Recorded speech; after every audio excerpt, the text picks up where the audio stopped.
नमस्कार। संयुक्त यूपीएससी में आपका स्वागत है और आज मैं आपके सामने यूपीएससी का सिलेबस और पूरा पैटर्न लेकर आई हूँ कि कैसे कैसे ये एग्ज़ाम होता है, कितने लेवल का ये पेपर है और कौन कौन से सब्जेक्ट इसमें आते हैं।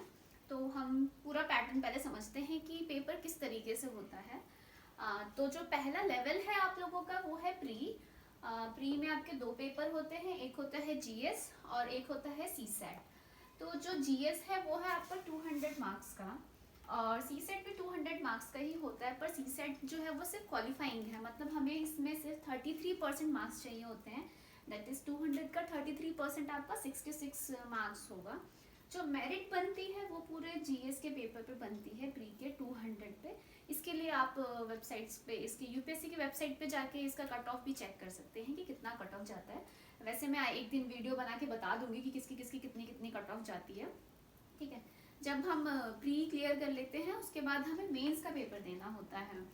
अच्छा, मेंस में बहुत बच्चों को डाउट होता है कि कौन सा पेपर क्वालिफाइंग है, कौन सा पेपर क्वालिफाइंग नहीं है। और बहुत लोगों को सिर्फ ये पता है कि क्वालिफाइंग पेपर सिर्फ इंग्लिश है, और ये बहुत गलत पता है। सिर्फ इंग्लिश नहीं है, वहाँ पे दो लैंग्वेजेस होती है। एक इंग्लिश कंपलसरी है, उसके अलावा दूसरी लैंग्वेज होती है। दूसरी लैंग्वेज में आप अपनी मर्जी से कोई भी लैंग्वेज ले सकते हैं जो हमारे एज शेड्यूल में दिया हुआ है। हिंदी, उर्दू, जो भी आप लेना चाहें वो ले सकते हैं। तो ये दोनों के दोनों पेपर ही क्वालिफाइंग है। अभी तक बच्चों को सिर्फ इतना पता होता है, गलत पता है, कंफ्यूजन है कि सिर्फ इंग्लिश ही क्वालिफाइंग पेपर है। नहीं, ये जो लैंग्वेज पेपर है ये पूरा का पूरा क्वालिफाइंग पेपर है। क्वालिफाइंग पेपर का मतलब होता है जब आप उस पेपर को क्वालिफाई कर देंगे तभी आपके बाकी पेपर्स चेक होंगे। जैसे कि प्री में है, प्री में जब तक आपका सीसेट क्वालिफाई नहीं होगा आपका जीएस का पेपर चेक नहीं होगा। बेशक आप जीएस में कितने भी मार्क्स ले आओ, लेकिन अगर सीसेट में मिनिमम 33% मार्क्स नहीं है तो फिर आपका जीएस का पेपर चेक नहीं होगा, या फिर बोलो कि आपका मेरिट लिस्ट में नाम नहीं आ पाएगा। देन हम देखते हैं जो सेकंड लेवल पे आते हैं वो है मेंस। तो मेंस में 4 पेपर होते हैं आपके जीएस के, जीएस 1, 2, 3 और 4। और ये चारों के चारों आपके होते हैं 250 मार्क्स के, दैट इज 250 मार्क्स के ये चारों पेपर होंगे। इसके अलावा है ऑप्शनल। ऑप्शनल में आपके दो पेपर हैं। आप ऑप्शनल में अपना कोई भी सब्जेक्ट चूज कर सकते हैं जिसमें आपकी कमांड ज़्यादा हो, और इसमें ऐसा कुछ भी नहीं है कि जिस सब्जेक्ट से आपने ग्रेजुएशन या पोस्ट ग्रेजुएशन किया हो वही सब्जेक्ट लेना है। आप कोई सा भी सब्जेक्ट ले सकते हैं पेपर 1 और पेपर 2 में। जैसे पॉल साइंस हो गया, हिस्ट्री हो गया, सोशोलॉजी हो गया, पबएड हो गया, तो कोई भी ले सकते हैं। और इनके मार्क्स भी यही है, 250 मार्क्स के ही ये दोनों पेपर होते हैं। और जो इन दोनों को सबसे ज़्यादा बोलते हैं कि मार्क्स जो आते हैं वो ऑप्शनल पेपर में ही आते हैं। सबसे ज़्यादा मार्क्स जो खींचे जाते हैं वो ऑप्शनल पेपर में ही खींचे जाते हैं। मोस्टली बच्चों का ऐसा ही होता है। उसके बाद जो अगला है वो है ऐसे।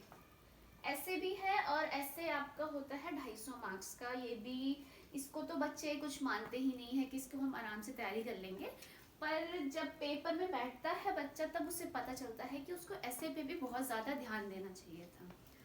अब जब आपका ये सब क्लियर हो जाएगा, आप जब इस लैंग्वेज पेपर को क्वालिफाई कर लोगे उसके बाद आपकी ये जीएस 1, 2, 3, 4 ये चारों चेक होंगे और ये ऑप्शनल चेक होगा। उसके बाद आप इसको क्लियर करके इंटरव्यू में जाते हैं जो कि होता है 275 मार्क्स का। तो ये जो पूरा ओवरऑल पेपर है वो 2025 मार्क्स, 2025 मार्क्स का होता है, जिसमें ये मार्क्स आपके काउंट नहीं होंगे। जो मार्क्स काउंट होंगे वो सिर्फ और सिर्फ इन्हीं के मार्क्स काउंट होंगे। जो आपकी फाइनल जो मेरिट लिस्ट बनेगी वो मेंस और इंटरव्यू पे ही बनती है। इसमें प्री के जो मार्क्स है वो बिल्कुल भी एड अप नहीं होते हैं। अब देखिए, आपका जो मेंस का पेपर है वो है 1750 मार्क्स का। 1750 मार्क्स पे आपका ये पूरा मेरिट बनेगा।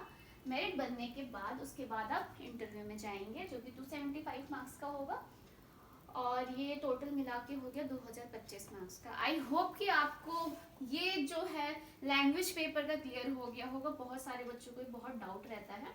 आई होप कि आपको ये समझ आया होगा। आज के लिए इतना ही काफ़ी है। इसके बाद मैं एक सब्जेक्ट शुरू करना चाहूँगी, वो मैं आपको अपनी नेक्स्ट वीडियो में बताऊँगी। धन्यवाद।